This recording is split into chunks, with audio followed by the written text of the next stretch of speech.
Thank you so much आप लोगों को कि इतनी देर किसी को बैठ के सुनना सबसे बड़ी बात ये होती है, क्योंकि जब वहाँ पे हम बैठ के किसी को सुनते हैं तो उतना पेशेंस रखना पड़ता है, ये मुझे लगता है।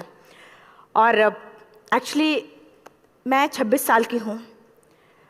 2011 में चलती ट्रेन से मुझे कुछ बदमाशों ने, मैं वॉलीबॉल चैंपियन भी रह चुकी हूँ, 2011 में चलती ट्रेन से मुझे बदमाशों ने एक गोल्ड चेन पहनी थी, चलती ट्रेन से मुझे उठा के बाहर फेंक दिया था। लखनऊ से दिल्ली आ रही थी मैं। कंपार्टमेंट में बहुत सारे, जनरल कंपार्टमेंट था, बहुत सारे लोग थे, किसी ने मना नहीं किया। एक प्लेयर का जो स्पिरिट होता है वो अपने आप, जब कोई छीनने की कोशिश करता कुछ भी, वो देता नहीं है, तो मेरे में भी था। मैंने मना किया और उन्होंने मुझे चलती ट्रेन से, वो 4-5 थे, उन्होंने बाहर फेंका। दुर्भाग्य ये था कि उसी समय दूसरी ट्रैक से ट्रेन आई और मैं उस ट्रेन में टकराई, फिर नीचे गिरी, दोनों ट्रेनें निकल गईं। कुछ देर बाद मैंने हाथ को ऐसे रख के उठने की कोशिश किया तो देखा कि मेरा पैर कट चुका था। थाई को उठा के देखा, मेरा पैर ऐसे जीन्स में लटका हुआ था, ब्लड फोर्सफुली निकल रहा, दूसरे पैर की हड्डियाँ टूट टूट के बाहर निकल चुकी थी। पूरी रात मैं चिल्लाती रही, ट्रैक पे छोटे छोटे पत्थर होते ऐसे चिल्लाती रही कि कोई बचा ले, कोई नहीं आया बचाने। और जब पूरी रात चिल्लाते चिल्लाते इतना कि मुझे दिखाई भी देना बंद हो गया, जब ट्रेन आता था तो वाइब्रेट होता था। इतना ही नहीं, फ्री का इनविटेशन भी लोगों को मिल गया था, कुछ लोगों को।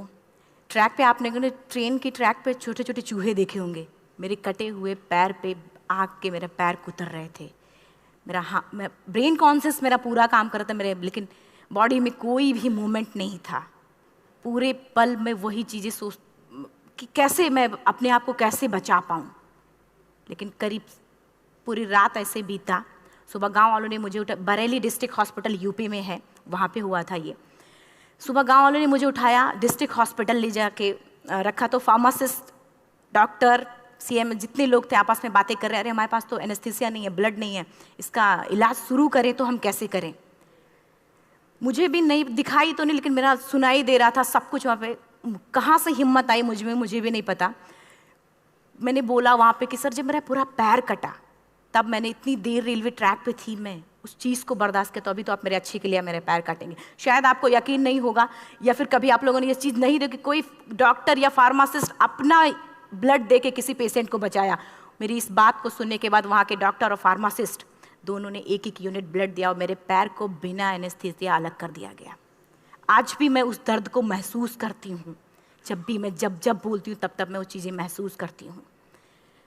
उसके बाद जब बात मीडिया में आई, लोगों को पता चला कि रिमा नेशनल प्लेयर है, KGMC king George medical college Lucknow में एडमिट करा, लखनऊ से फिर sport minister, AIIMS trauma centre Delhi.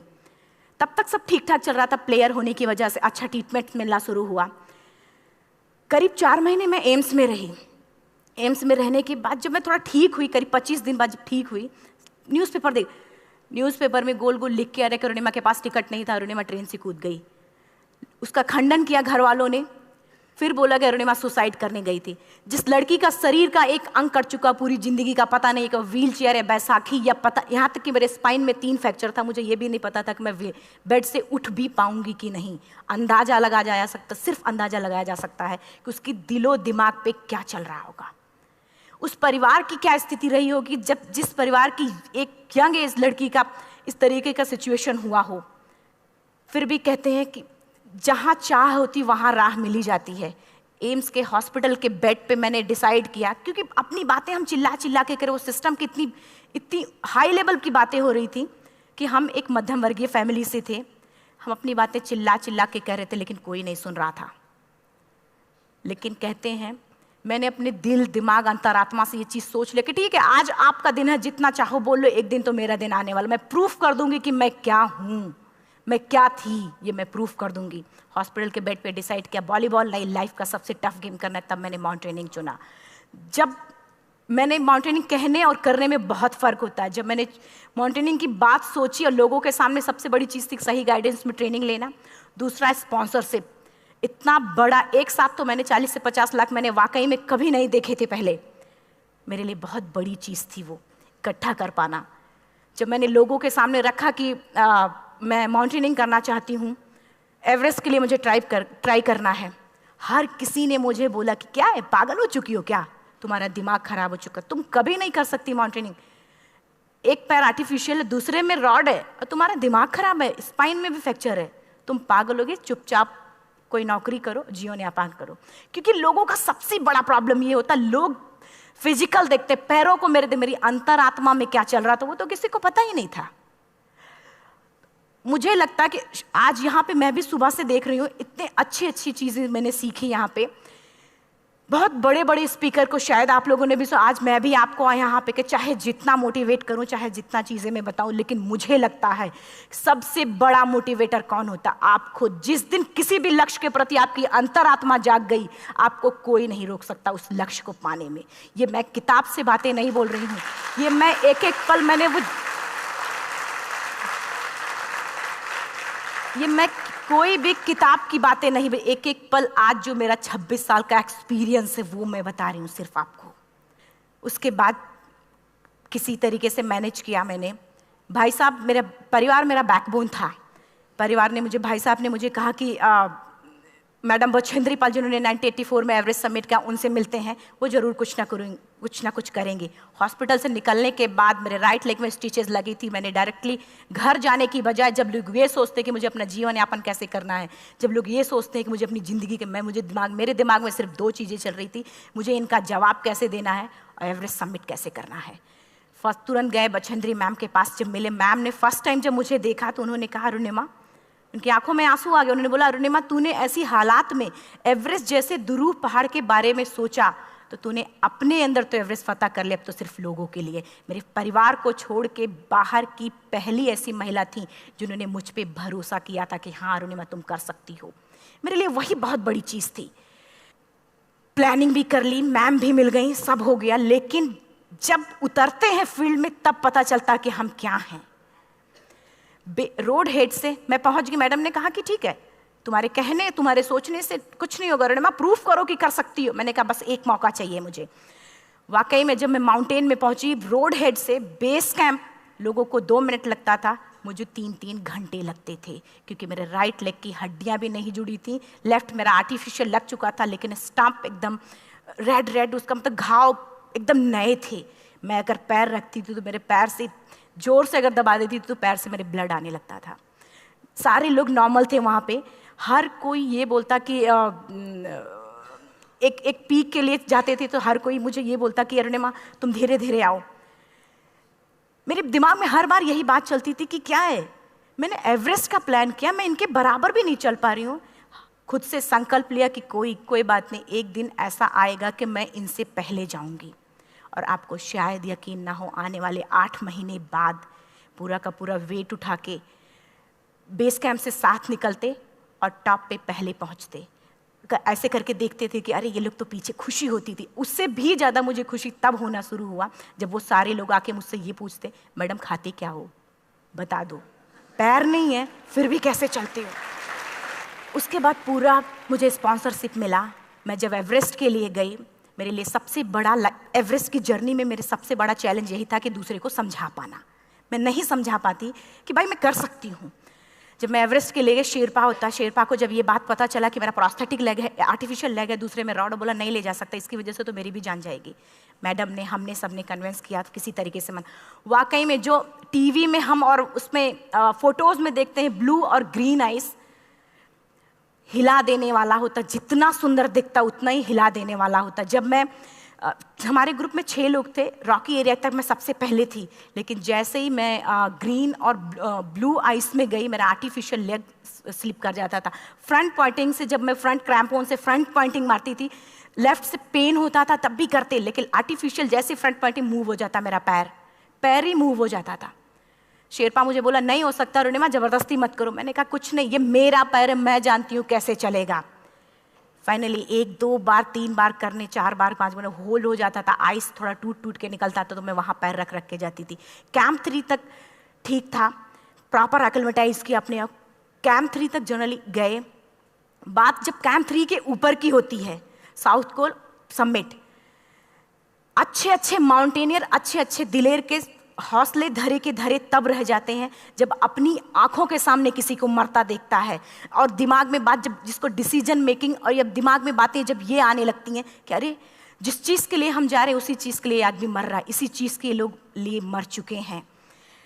रात में क्लाइंबिंग, ज़्यादा से ज़्यादा माउंटेनिंग रात में की जाती है क्योंकि वेदर शांत होता है। जब मैं रात में निकली साउथ कोल से, कैंप 4 से, मेरी हेडलाइट जिधर ही हेडलाइट जा रही थी उधर ही डेड बॉडीज़ मुझे नज़र आ रही थी। मेरे रोंगटे खड़े हो रहे थे, मुझे समझ में नहीं आ रहा था कि मैं करूं तो क्या करूं। इतना ही नहीं, मैं जिस रोप में थी उसी रोप में जब मैं आगे जा रही हूं और एक बांग्लादेशी, उनका हाथ हल्का हल्का ऐसे हिल रहा, मुंह से आवाज़ आ रही थी। मैं एक्सप्लेन नहीं कर सकती मुझे कितना डर लग रहा था। बार बार ये बार बार मन में आती, इसका ऑक्सीजन खत्म हुआ है, ये मर चुका है लास्ट सिचुएशन में, और हम कुछ नहीं कर पा रहे हैं, क्या करें। उसके बाद मैंने 10 से 15 मिनट सिर्फ मैं वहाँ खड़ी रही। मैंने सिर्फ इतना बोला कि अगर आप सभी में से सभी ने एवरेस्ट सबमिट कर लिया तब तो ठीक है, अगर नहीं सबमिट किया है मैं सबके लिए एवरेस्ट सबमिट करूँगी और जिंदा वापस जाऊँगी। क्योंकि जैसा हम सोचते हैं हमारी बॉडी उसी तरीके से जनरेट करना शुरू करती है। मैंने डेड बॉडी, क्योंकि जा ही नहीं सकते थे किनारे से, उसी रोप में वो एंकर है, डेड बॉडी को लांगी और लांग के जाना शुरू किया। हिलेरी स्टेप साउथ समिट के करीब जब मैं खुद पहुंची, मेरे शेरपा ने एक जोर से झटका मुझे दिया कि अरुणिमा वापस चलो, तुम्हारा ऑक्सीजन खत्म हो रहा है। हिलेरी स्टेप के बाद एवरेस्ट समिट है, थोड़ा चलने के बाद एवरेस्ट समिट है। अगर कोई आपसे ये बोले, आप अपने टारगेट के इतने करीब हो, अगर कोई आपसे ये बोले कि अरुणिमा वापस चलो, कैसा लगता है? मैंने भी यही बोला, सर क्या बोल रहे हो आप, मैं नहीं जाऊंगी वापस। बोला अरुणिमा जिंदगी रही, दोबारा ट्राई करना और एवरेस्ट समिट हो जाएगा दोबारा तुम्हारा। मैंने कहा नहीं, ये आप जिंदगी में गोल्ड चांस बार बार नहीं आते, लाइफ में कभी कभी आता है, ये आपके ऊपर आता, आप उसको पकड़ के रखते हो या फिर छोड़ देते हो। मैं अपना गोल्ड चांस कभी नहीं, क्योंकि मैं जान रही थी मुझे स्पॉन्सरशिप बहुत मुश्किल से मिला, एक बार अगर मैं छोड़ देती दोबारा मुझे कभी नहीं मिलता। मैं बहुत अच्छी तरीके से जानती थी। मेरा फाइनली मुझे बछेंद्री मैम ने भी एक बार बात समझाई थी, मेरी माँ ने मुझे एक बात बताया था कि लाइफ में कभी कभी सिचुएशन ऐसी आती है जब सिर्फ आप अकेले होते हो, डिसीजन सिर्फ आपको लेना होता है। जहां पे भी होना, खड़े होकर हल्का सा पीछे मुड़कर देखना और ये सोचना कि आप एक एक कदम चल के यहां तक पहुंचे हो, सिर्फ अपना एक कदम आगे बढ़ाना। तुम देखना कुछ देर बाद तुम टॉप पे होगी। मेरे दिमाग में उनकी बातें वीडियो की तरह चल रही थी और सिर्फ एवरेस्ट का टॉप चल रहा था। मैंने शेरपा को पहले कन्विंस करने की कोशिश की कि भाई चल, कुछ नहीं होगा भाई चल। फाइनली जब वो नहीं माना, मैंने एक कदम आगे बढ़ाया, डिसीजन लिया कि नहीं, जाना ही जाना है। आगे बढ़े, करीब 1 से 1.5 घंटे बाद मैं टॉप पे थी। और इतना ही नहीं, आज भी मैं जितनी बार बोलती हूँ उतनी बार मैं महसूस करती हूँ, मेरे रोंगटे खड़े हो जाते हैं। मेरा दोनों हाथ ऊपर करके जोर जोर चिल्लाने का मन कर रहा, कितनी जोर से चिल्लाऊं, इतनी जोर से चिल्लाऊं कि सबको बता दूं कि आज मैं टॉप ऑफ द वर्ल्ड पे हूं।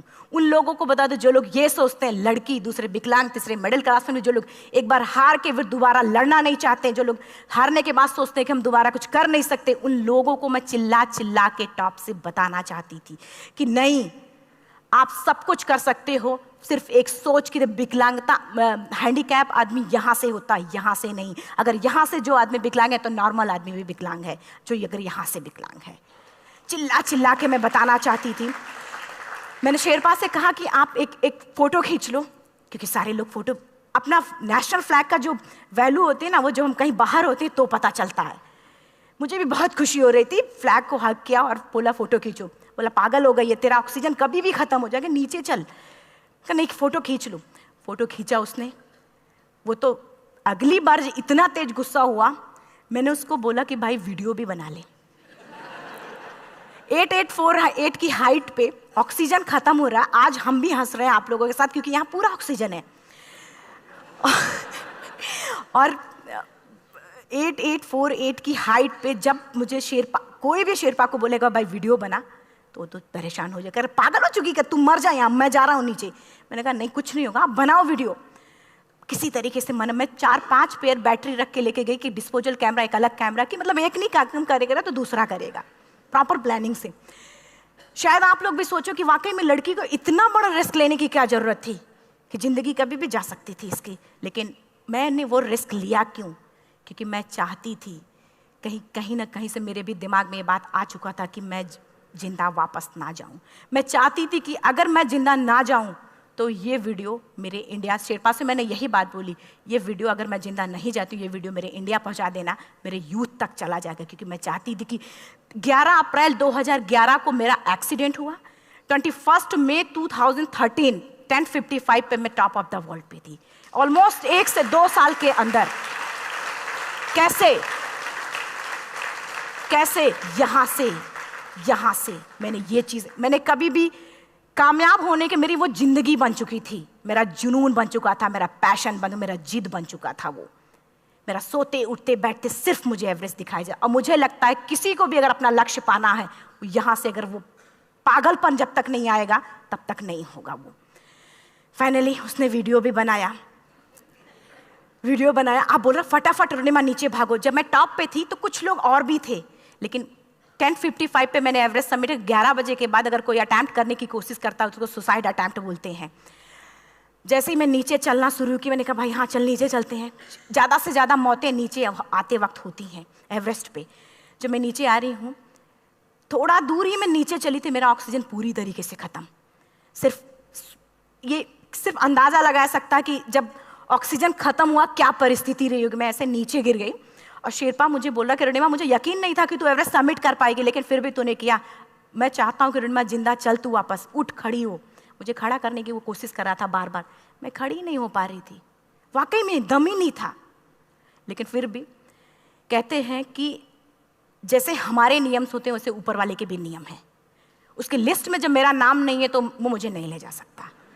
अगर दूसरी चीज़, मेरा कॉन्सेप्ट एकदम क्लियर हो चुका था। जब रेलवे ट्रैक पे मैं थी, रेलवे ट्रैक पे 7 घंटे में पड़ी थी, 49 ट्रेन अप डाउन हुई थी, तो मेरा कॉन्सेप्ट एकदम क्लियर हो चुका था। इसका मतलब है कि ऊपर वाले ने अगर मुझे कुछ बचाया है तो कुछ ना कुछ इतिहास रचने के लिए बचाया है। मैंने पॉजिटिव तरीके से सोचा। और उसी समय एक ब्रिटिश क्लाइंबर नीचे से ऊपर आ रहा था और उसके पास 2 ऑक्सीजन, तो उसने एक को वहीं फेंका और दूसरे को लेके नीचे जाना शुरू किया क्योंकि वेदर ख़राब था। मेरा शेरपा मुझे एंकर किया और जाने लगा नीचे, और वो फटाफट उसको लेके आए, मुझे लगाया। उसने बोला रोनिमा तू बहुत लकी है कि तुझे यहाँ पे ऑक्सीजन मिला है। वाकई में ऊपर वाला भी चाहता है कि तू जिंदा रहे। वो मुझे बार बार लकी लकी बोल रहा था। शायद आप लोग में से भी कोई होगा कि जो लक और भाग्य जैसी चीज़ों पे यकीन करता हो, या पता नहीं भी। मैं किसी की भावनाओं को ठेस नहीं पहुंचाना चाहते, लेकिन मैं इन किसी भी चीज़ों पे भरोसा नहीं करती, क्योंकि मेरा मानना है कि लक भी उसी का साथ देता है जिसके अंदर जीतने का जज्बा है। अगर आपके अंदर जीतने का जज्बा नहीं है, चारों तरफ सिर्फ बहाने होते हैं, सिर्फ बहाने, इतना सारा एक्सक्यूज़ होता है। शायद मैं भी अगर वापस आ गई होती तो मैं बोल देती मेरा ऑक्सीजन खत्म है, कोई मुझसे पूछने ना बचेंद्री मन ना मेरा परिवार, कोई भी मुझे पूछने नहीं आता। लेकिन क्या कभी मैं अपने आप को समझा पाती? कभी नहीं। फाइनली जो भी था, लक भाग्य किस्मत में नीचे आ रही थी, बहुत खुश थी। माउंटेन, डेड बॉडीज, मेरा शेरपा, ये लोग थे। मैं किसी से शेयर भी नहीं कर पा रही थी कि अरे मैंने एवरेस्ट सबमिट किया, किसी से शेयर भी नहीं कर पा रहे थे। फटाफट मैंने नीचे हील मार के, हमारे से हील मार के नीचे आ रहे थे। एकाएक मेरा प्रोस्थेटिक लेग, पूरा का पूरा लेग ही निकल गया। -60 डिग्री तक टेम्परेचर डाउन हो जाता है एवरेस्ट पे।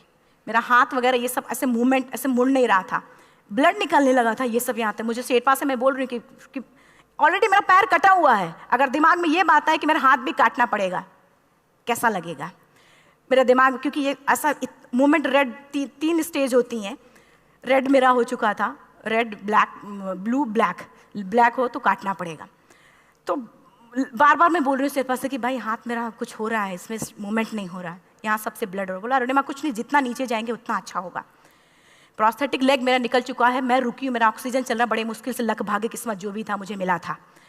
शेरपा मेरे आगे है, लास्ट मोमेंट तक वो मुझे बोलेगा, अगर वो मैं नहीं चलती वो मुझे छोड़ के चला जाए। गलती उसकी भी नहीं होती, क्योंकि वो क्या करे क्लाइंबर की वजह से, या तो अपनी जान वो भी दी, गलती उसकी भी नहीं है। लास्ट में मेरी आंखों से आंसू निकलने लगा। मैंने सोचा क्या करूं अब,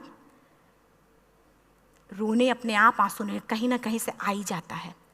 दूसरे पल मुझे समझ में आ गया कि रोने धोने से कुछ नहीं होगा। मैंने आंसू को पोंछा और रोप, जो मेरी रोप थी, रोप को पकड़ा, दूसरे हाथ से आर्टिफिशियल लेग को, पैर को घसीट के चलना शुरू हो गया, क्योंकि मेरे पास यही था।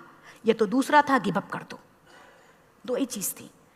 पैर को घसीट चलना शुरू हुआ। कुछ दूर नीचे चलने के आने के बाद रॉक था, उसमें घुसे, पैर को खोला, सही किया, फिर नीचे चलना। Camp 4 to summit to camp 4 3500 feet है, और इसमें टोटल जनरली लोग 16 से 17 घंटे में समिट कर लेते हैं। मुझे टोटल 28 घंटे लगे थे।